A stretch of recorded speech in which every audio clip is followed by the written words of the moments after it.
This is the technical walkthrough for my Jetpack feature right here off the rip. For the construction script, I went ahead and just disconnected this so it wouldn't create one. Jetpack, I mean.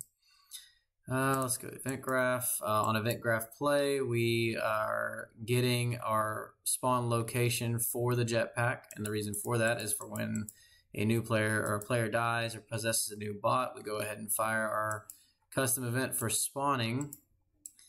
This little bit right here is just saying, hey, I've died, now destroy the jetpack that was in the world. Right here, we're getting that same spawn location, and we're spawning a new jetpack, and that comes off that unpossessed. Standard action mapping for picking up the jetpack. And then we attach it to the backpack socket of the BP bot. We go ahead and fire our logic to disable the collision, which is located right up here. And right after that, we also disable the Jetpack Hint because we don't want that up. We set has Jetpack, which is this variable I created here. Say once we have the Jetpack, okay, now we can show the fuel UI.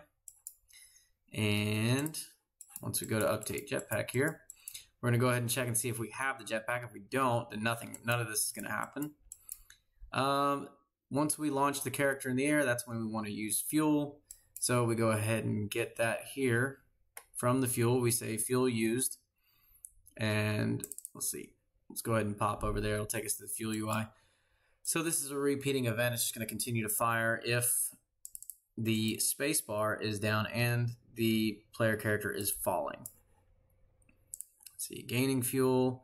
It's a custom function, checking to see if we have fuel. Updating the fuel UI, just like in Life or Death. Let's see, gain fuel. Oh, we've already been there. And then we update fuel UI. On event begin play, we get our starting fuel, and then we update the fuel UI, even though at the beginning it may not be showing because it's not visible. All right, in the fuel cell, we just added some rotation. Once we actually run over the fuel cell, we don't want it to hang out there. We do the fuel gained here, which is that bad boy. And then we go ahead and destroy that actor because we don't want somebody to just keep running over it and spamming. In the new jetpack, all we have going on is disabling the hint text upon overlap.